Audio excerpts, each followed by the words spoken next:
Hi, I'm Alex, and this is Tank Tested 2, the sister channel of Tank Tested. And about 4 months ago, I showed you me setting up this aquarium. It's in my parents' house, and they don't do a whole lot to it. They top off the water, and that's about it. So this is 4 months of growth of a pretty stable aquarium that I created, just kind of doing its thing. So I'm gonna flip the camera around and show you a little bit more.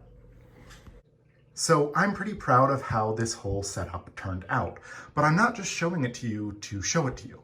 Today we're adding shrimp. So this tube right here runs all the way down and into this flower jar.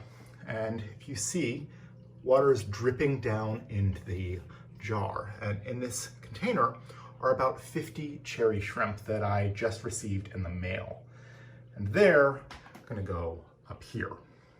So why I'm doing this system of a slow drip, and if you see, I've got a knot in my air tube, which allows a slow drip of water in. Shrimp are pretty sensitive, and you don't want to shock them. So I'm slowly adding tank water that's heated to about 78 degrees and has different properties than what it came in.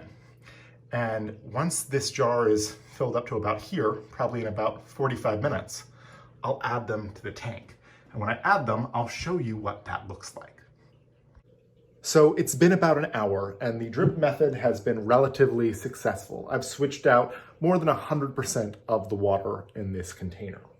Unfortunately, about maybe a third, maybe more, of the shrimp are dead. And that's a byproduct of the fact that these shrimp took more than 4 days to arrive. They shipped on Monday and they arrived on Friday, which is kind of a catastrophe. All right, so I've got my jar. Let's just pour them in. As I said, these have been acclimated, so this shouldn't be a shock to their system to get poured in. The important thing is that they all get in there. So you can see them.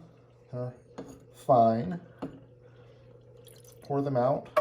This is why maybe you don't use a flower vase as your pouring mechanism, but it's what I had on hand, or rather what I could find in my parents' house, so I went with it.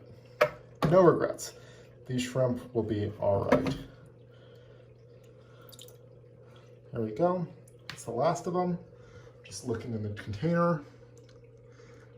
There's nothing left.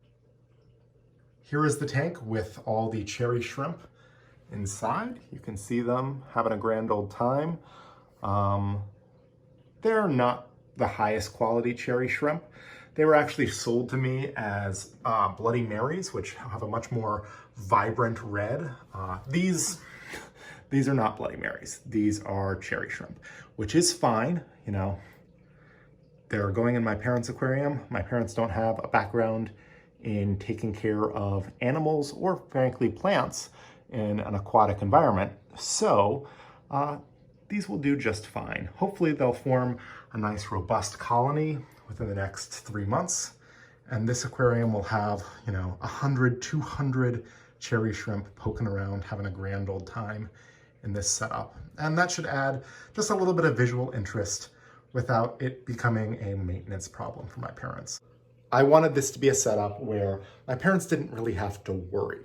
So I'm gonna bring over a little bit of shrimp food, and they can drop in a pellet or two every day, every 2 days. If they miss a few days, that's okay. It's not a crisis. And that's the nice thing about shrimp, is they actually like stability. They like to be ignored. And after 4 months of this tank sitting here, I think it's stable enough to handle some cherry shrimp.